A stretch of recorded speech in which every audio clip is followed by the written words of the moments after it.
स्वागत है आपके अपने YouTube channel study and up पर।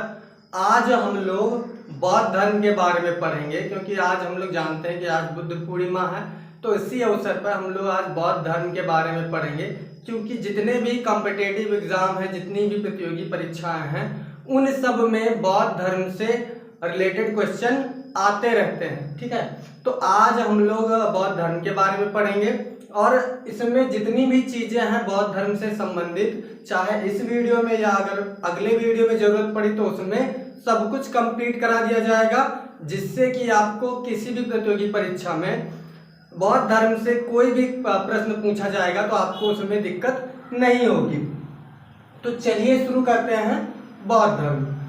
तो ये अच्छा, बुद्ध पूर्णिमा क्या है? गौतम बुद्ध के जन्म को बुद्ध पूर्णिमा के नाम से जाना जाता है। ठीक है, तो ये क्या है? बुद्ध का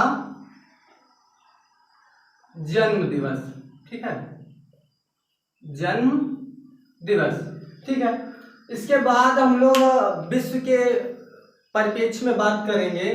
तो विश्व में प्रमुख बौद्ध धर्म मानने वाले देश कितने हैं? तो ये आपके 13 देश हैं। ठीक है, 13। ठीक, इसके बाद विश्व में बौद्ध धर्म अनुयायी, विश्व में बौद्ध धर्म अनुयायियों की संख्या, तो विश्व में बौद्ध धर्म के लगभग 54 करोड़ अनुयायी हैं। ठीक है, 54 करोड़।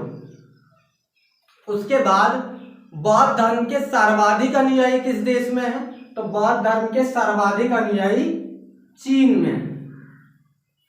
ठीक, विश्व में बौद्ध धर्म का कौन सा स्थान है? जैसे ईसाई धर्म पहले नंबर पर आता है, इस्लाम धर्म दूसरे नंबर पे आता है, हिंदू धर्म तीसरे पे आता है। इसी तरह विश्व में बौद्ध धर्म 5वें स्थान पर। ठीक है, 5वें स्थान पर। इसके बाद बौद्ध धर्म भारत में कौन से स्थान पर है? तो भारत में आपका 3रे स्थान पर। ठीक, भारत में 3रे स्थान पर। पहले पर हिंदू धर्म, दूसरे पर इस्लाम धर्म और तीसरे पर बौद्ध धर्म। उसके बाद गौतम बुद्ध को क्या कहा जाता है? तो गौतम बुद्ध को लाइट ऑफ एशिया या एशिया का ज्योति पुंज कहा जाता है। तो एशिया का ज्योतिपुंज। ठीक है, ये क्वेश्चन आ चुका है। एशिया का ज्योतिपुंज किसे कहा जाता है? तो गौतम बुद्ध को कहा जाता है। इसके बाद कुछ प्रमुख देश जहां प्रमुख रूप से बौद्ध धर्म को माना जाता है। ठीक है, तो इसमें हम लोग देख लेते हैं। पहला चीन, ठीक, जापान, कोरिया। ठीक है, कोरिया में उत्तर कोरिया और दक्षिण कोरिया दोनों। ठीक है, भारत, भूटान, श्रीलंका, वियतनाम, कंबोडिया। तो ये कुछ प्रमुख देश हैं। इसके बाद हम लोग बौद्ध धर्म के संस्थापक गौतम बुद्ध के पिता का नाम, किस गण के थे, इनकी माता का नाम, इन सब चीजों के बारे में देखेंगे। तो चलिए देखते हैं बौद्ध धर्म का उदय क्यों हुआ था। देखिए, उत्तर वैदिक काल में अंधविश्वास, धार्मिक कर्मकांड ये सब अत्यधिक बढ़ गया था। तो इसी के चलते 2 संप्रदाय विकसित हुए। एक था नास्तिक और दूसरा था आपका आस्तिक। आस्तिक ईश्वर में विश्वास करते थे, ईश्वर को मानने वाले थे, और नास्तिक मानवता में विश्वास रखते थे। तो ये बौद्ध धर्म और जैन धर्म था, ये नास्तिक संप्रदाय का था। तो बौद्ध धर्म कौन से संप्रदाय का था? तो नास्तिक। ठीक है, ये चीज ध्यान रखिएगा। ठीक है, बौद्ध धर्म नास्तिक संप्रदाय का था। बौद्ध धर्म के संस्थापक गौतम बुद्ध थे। इनका जन्म 563 ईसा पूर्व में हुआ था। तो संस्थापक कौन थे? गौतम बुद्ध। ठीक है, इनके बचपन का नाम, ठीक है, तो बचपन का नाम इनके सिद्धार्थ। ठीक है, सिद्धार्थ था। इनका जन्म 563, ठीक है, 563 ईसा पूर्व में। ठीक है, कहां हुआ था? तो लुम्बिनी वन। ठीक है, तो लुम्बिनी वन, लुम्बिनी वन कपिलवस्तु में, ठीक है, लुम्बिनी वन कपिलवस्तु। ये कपिलवस्तु आज की डेट में कहाँ है? तो नेपाल में है। और इनका जन्म लुम्बिनी वन में क्यों हुआ था? क्योंकि इनकी माता, जब ये उनकी पेट में थे अपनी माता के, उस समय इनकी माता अपने मायके जा रही थी और रास्ते वन में ही इनका जन्म हुआ था। तो लुम्बिनी वन में जन्म होने के कारण इनका जन्म स्थान कहाँ है? तो लुम्बिनी वन में है, ठीक है। इसके बाद इनके पिता का नाम शुद्धोधन था, ठीक है, शुद्धोधन था। और ये शाक्यगढ़ के प्रधान थे। तो इनका कुल कौन सा था? शाक्य, ठीक है, शाक्यगढ़, ठीक।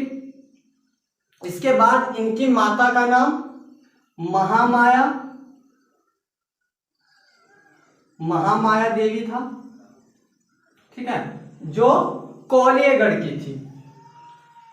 इनका कुल कौन सा था? कोलियगढ़ की थी, ठीक है।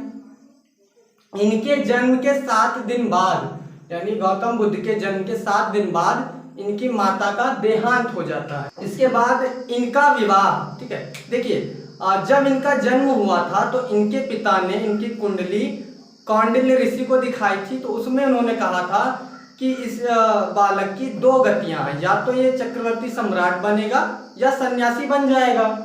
तो इसी के चलते इनके पिता इनको लेकर, गौतम बुद्ध को लेकर काफी चिंतित रहते थे। इनका स्वभाव भी वैसा ही हो गया था, ये शांत रहते थे, अकेले रहना पसंद करते थे, वनों में ज्यादा समय व्यतीत करते थे। जिसे देखकर इनका विवाह 16 वर्ष की आयु में यशोधरा से कर दिया गया। पत्नी का नाम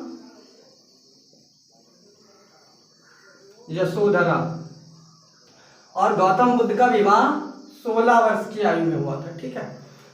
और इनका एक पुत्र था जिसका नाम राहुल था, ठीक है। तो राहुल गौतम बुद्ध के प्रथम गुरु अलार कानन थे,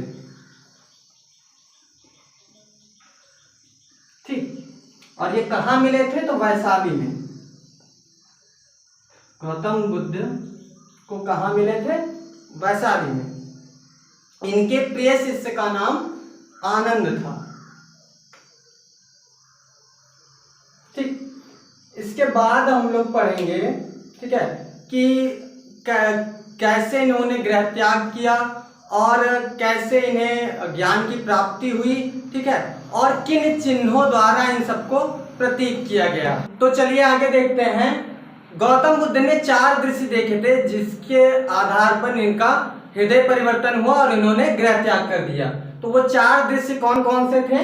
तो पहला इन्होंने देखा था वृद्ध व्यक्ति,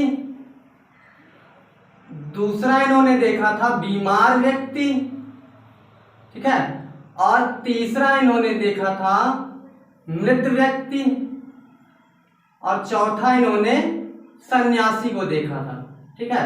तो सन्यासी देखा था इन्होंने चौथा। इसके बाद इन्होंने कब गृह त्याग किया? तो इन्होंने 29 वर्ष की आयु में, ठीक है, 29 वर्ष की आयु में इन्होंने गृह त्याग कर दिया था, जिसे बौद्ध धर्म में महाभिनिष्क्रमण कहा गया।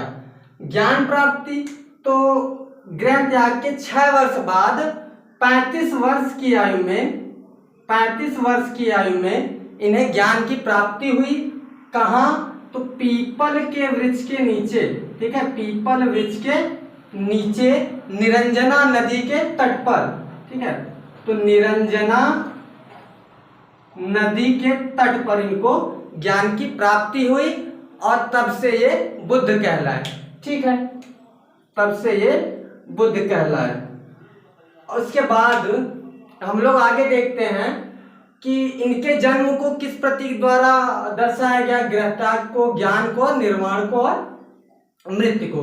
तो चलिए देखते हैं। जन्म को सांड और कमल, ठीक है, जन्म को